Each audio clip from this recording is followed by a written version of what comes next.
मारी नगर जो था उससे निर्यात जो वस्तु की जाती थी वह थी लकड़ी था, तांबा था, रांगा था, तेल था, मदिरा था। और यह मारी नगर से जो निर्यात वस्तु की जाती थी वो किस नदी से की जाती थी? फरात नदी से। कहाँ पर की जाती थी? दक्षिण और तुर्की को की जाती थी।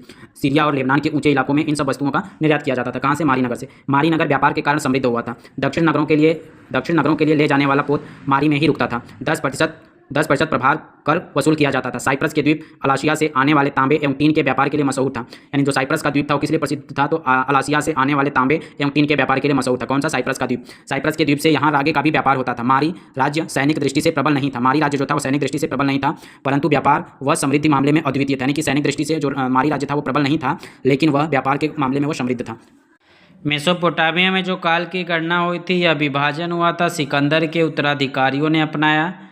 उसके बाद वह वहाँ से सेरोम पहुँचा, सेरोम से इस्लाम की दुनिया में पहुँचा और इस्लाम की दुनिया से होते हुए फिर मध्ययुगीन यूरोप में पहुँचा था। अब बात करेंगे वहाँ पे जो पुस्तकालय था, पूरा कालीन पुस्तकालय था भी मेसोपोटामिया में।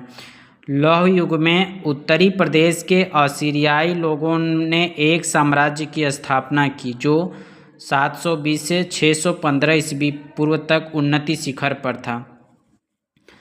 यह साम्राज्य मिस्र तक फैला हुआ था।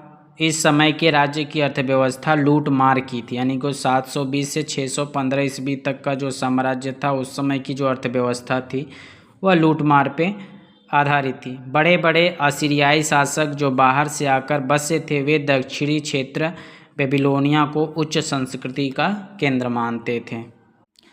असीरियाई का आखिरी राजा अशुरबनीपाल जो 668 से 627 ईस्वी पूर्व में था, इसने अपनी राजधानी निनवे में एक पुस्तकालय की स्थापना की। ठीक, किसने? अशुरबनीपाल ने निनवे में राजधानी की स्थापना की। अशुरबनीपाल के कार्य जो थे वह इतिहास, महाकाव्य, शकुन साहित्य, ज्योतिष विद्या, स्तुतियों और कविताओं का संकलन करवाया। लिपिकों दक्षिण बेबीलोनिया में भेजा। 1800 ईस्वी पूर्व के बाद सुमेरियन भाषा बोली जानी बंद हो गई, लेकिन विद्यालय में वह सूची द्विभाषी सुमेरी और अक्कादी पट्टिकाओं के माध्यम से पढ़ाई जाती थी।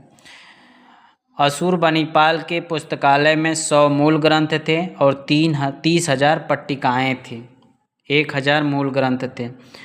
दक्षिण कछार के एक सूरबीर नैबोपोलासर में बेबीलोनिया की 625 ईस्वी पूर्व में असीरियाई आधिपत्य से मुक्त कराया।